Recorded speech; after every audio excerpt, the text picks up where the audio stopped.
Yeah, Macho Man Randy Savage, WWE dropped the ball on this guy big time, past, present, future.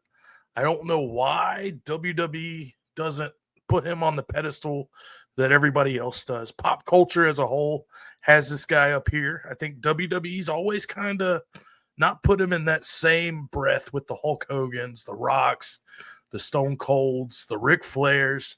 And to me, that's a criminal, in my opinion. I just think there's so much with we were talking pre-show. Macho Man was 42 when he left the WWE.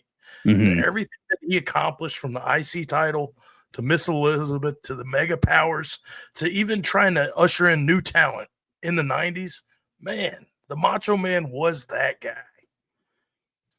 And I don't think there's a better argument for him, and that we're still that we're sitting here referencing him on this podcast, but B, you just look around anytime you go to a WWE event, how many Macho Man shirts do you see? It's no less than 50. I can tell you that right now. You still see Macho Man signs. You still see all the cosplay at these cosplay events or at live events every Halloween.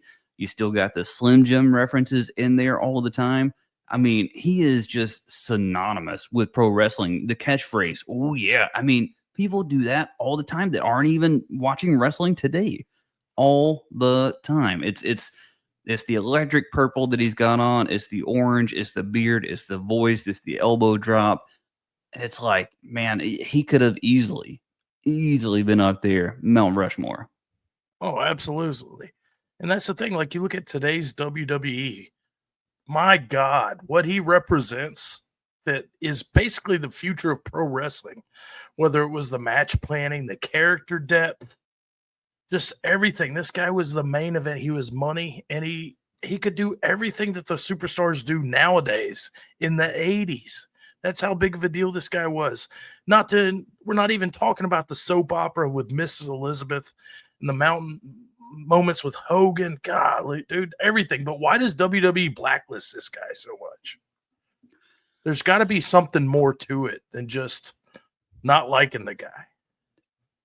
Yeah, I mean, look, this is one thing that I'll say about WWE, for better or for worse. They pick and they choose who they want to remember and who they want to forget. And that's been the tale as old a time, whether it's Vince, whether it's Hunter, whether it's TKO, whether it's WWE, whatever the case may be. And so, rumors be what they are. Maybe there's truth to them, maybe there's not. But for whatever reason, for the most part, they're never going to give Macho Man that specific special treatment. I don't think that you're kind of alluding to. And so I think that's a call from a higher up, or whoever has the keys to unlock that sort of deal. It's just not gonna. It's kind of almost Pete Rose-esque with Major League Baseball, right? Just a little bit. The storytelling, the range, the pop culture, like, it's so deep with this guy, and just even the moments, man. Like, I think it was like WrestleMania 5. Him and Miss Elizabeth was the show. That's what everybody remembers, is the breakup between them and just being a bad guy, being a good guy. This guy could do everything in the IC title run, anything and everything. Like I said, this guy should be on more Mount Rushmores, and he's just criminally underrated, in my opinion. Yeah, I mean, I can't really I can't disagree with anything you're saying right now. I'd say he's, in my opinion, he's right there with Hogan and with Ric Flair, and you could even make a case for him as on the promos better than Ric Flair. In ring merchandise sales, right there with Hulk Hogan.